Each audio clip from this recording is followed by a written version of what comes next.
जय श्री कृष्णा, जय राधे राधे। 19वां अध्याय कार्तिक मास का। राजा पृथु ने कहा, है देव ऋषि, अब आप यह भी कहिए कि भगवान विष्णु ने वहां जाकर के क्या किया तथा जलंधर की पत्नी का पातिव्रत कैसे भ्रष्ट हुआ। नारद जी बोले कि जलंधर ने के नगर में जाकर के भगवान विष्णु ने उसकी पतिव्रता स्त्री वृंदा का पातिव्रत भंग करने का विचार किया।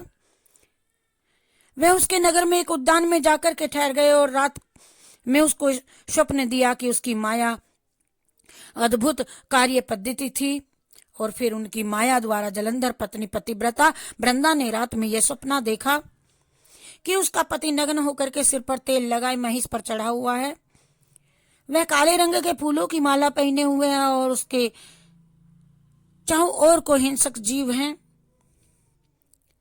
वह सिर मुंडाए हुए अंधकार में दक्षिण दिशा की ओर जा रहा है। उसने अपने नगर को समुद्र में डूबा हुआ देखा और इस प्रकार के बहुत से भयानक सपने देखे। फिर तत्काल ही वह जाग पड़ी और सपने के संबंध में विचार भी करने लगी।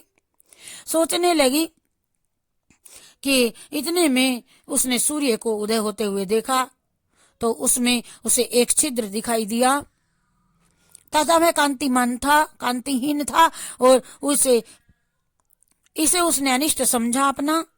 यह भयभीत होकर के फिर वह रोने लगी। छज्जे पर गई, रोती रोती अटारी पर चढ़ी, भूमि पर उतरी, मगर उसको कहीं पर भी कोई शांति प्राप्त न हुई। फिर वह अपनी दो सखियों के साथ में लेकर के उपवन में गई, परंतु वहां पर भी कोई उसे कल ना पड़ी। फिर वह जंगल में निकल गई, मगर वहां पर भी उसको कोई चैन न आया। वन में उसने सिंह के समान दो भयंकर राक्षसों को देखा और जिससे कि वह अत्यंत भयभीत होकर के वहां से भागने लगी। उसी अक्षण वहां पर अपने शिष्यों सहित एक मौनी तपस्वी आ गया। भयभीत वृंदा उसके गले में हाथ डाल करके उससे अपनी रक्षा के लिए याचना करने लगी। मुनि ने अपनी एक ही हुंकार से उन दोनों राक्षसों को वहां से भगा दिया। वृंदा को आश्चर्य हुआ कि ये भय से युक्त होकर के मुनि नाथ को हाथ जोड़ करके प्रणाम करने लगी, कृतज्ञता ज्ञापन करने लगी, हाथ और कृतज्ञता का ज्ञापन किया अपनी। फिर उसने मुनि से अपने युद्धरत पति के संबंध में उसके कुशल क्षेम का प्रश्न किया। मुनि ने मौन होकर के आगे पीछे देख करके कुछ कहना ही चाहा कि उसी क्षण दो वानर मुनि के समक्ष आकर के हाथ जोड़ करके खड़े हो गए और जो ही मुनि ने भ्रकुटी संकेत किया तो ही वह उड़कर आकाश में चले गए। फिर जलंधर का सिर वह धड़ लेकर के मुनि के पास में आ गए। तब वृंदा अपने पति को मृत्यु हुआ जान करके मूर्छित होकर के पृथ्वी पर गिर पड़ी और अनेक प्रकार के वचन कहकर दारुण विलाप भी करने लगी। इसके पश्चात उसने मुनि से कहा कि हे कृपा निधि, आप मेरे पति को जीवित कर दीजिए। पतिव्रता पारायण दैत्य पत्नी ऐसा कह करके दुख की श्वासों को छोड़ती हुई मुनीश्वर के चरणों में गिर पड़ी। तो मुनीश्वर ने कहा, वह शिव जी द्वारा युद्ध में मारा गया तब जीवित तो हो नहीं सकता, क्योंकि इसे भगवान शंकर जिसको मार देते हैं वह कदापि जीवित नहीं हो सकता। परंतु शरणागत की रक्षा सनातन धर्म है, अतः मैं कृपा करके इसको जिलाए देता हूँ। नारद जी कहते हैं कि वह मुनि साक्षात विष्णु ही जेते थे और जिन्होंने की यह सब माया फैला रखी थी। वह वृंदा के पति को जीवित करके अंतर्धान हो गए। जलंधर ने उठ करके वृंदा का आलिंगन किया और उसका मुख चूमा। वृंदा अपने पति को जीवित देख करके अत्यंत हर्षित हुई और अब तक की सारी बातों का सपना समझा उसने।